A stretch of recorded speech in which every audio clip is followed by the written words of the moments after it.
It's a beautiful morning. Welcome to Sports Talk here on Atlantic Television Network. My name is Ekpo Temple. On today's edition of the show, Nigeria reigns supreme at the African Military Games.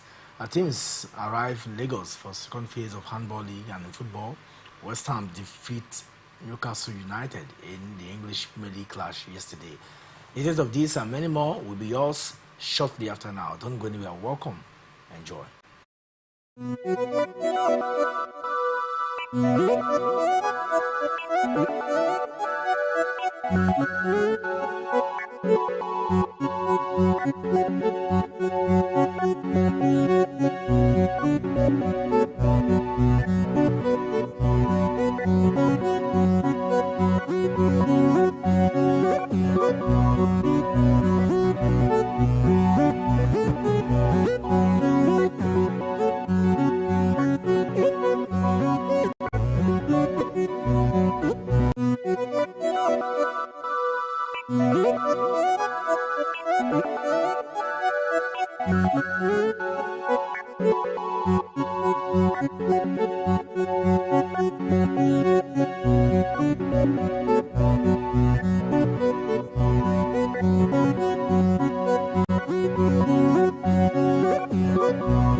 All right, welcome back from that break. It's still Sports Talk here on Atlantic Television Network. All right, we'll start with other sports this morning and a lot. But let's start with the African Military Games, where Team Nigeria continue to showcase their prowess at the second African Military Games in Abuja with the remarkable performance at the shooting range of Shitu Allah Barak.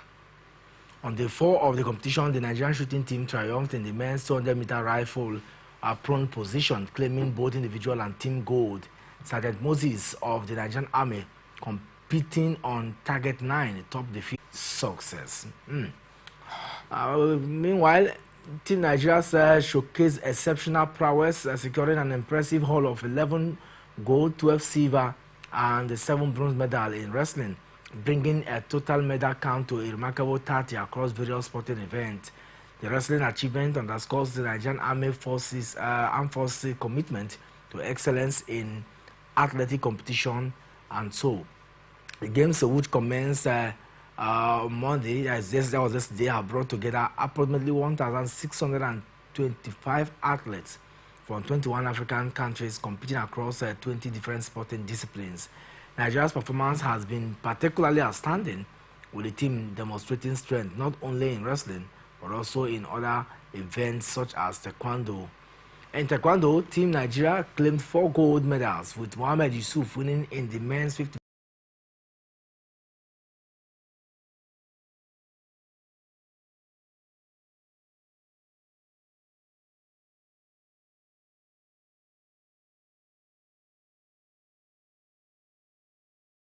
category. The armed forces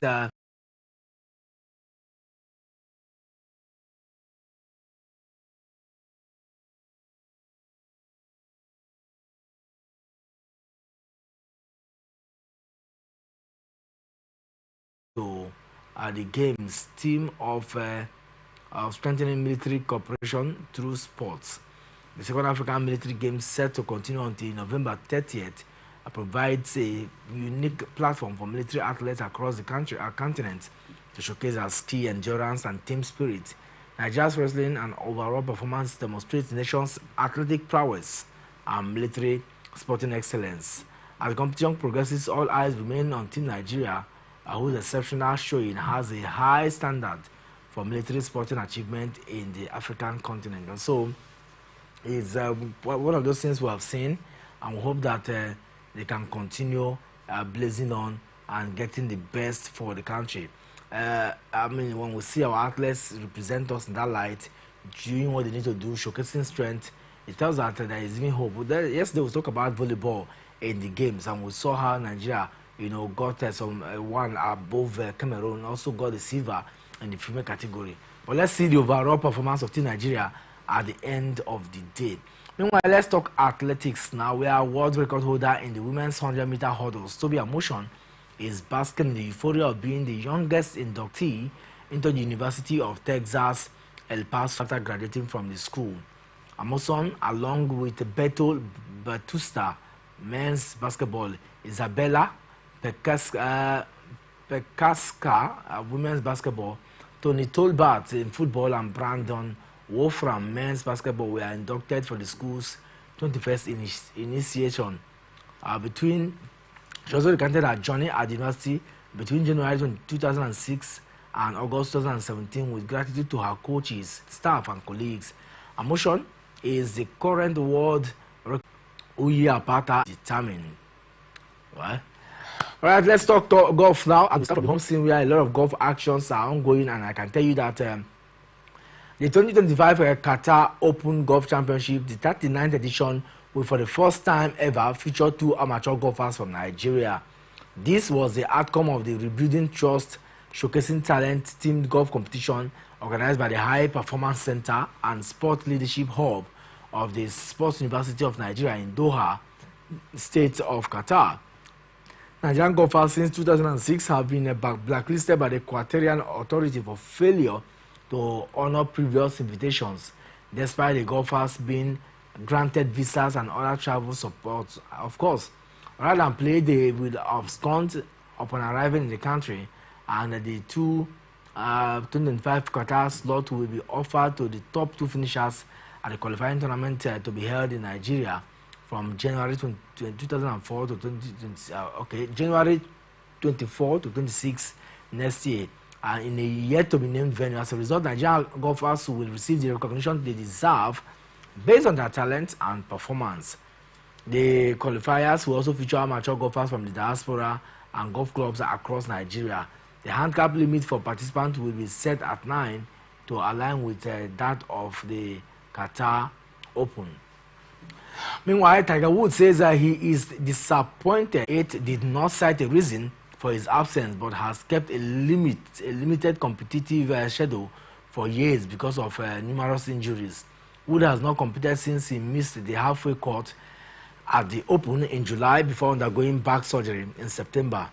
He returned after 8 months out injured to play the tournament last year, finishing 18th.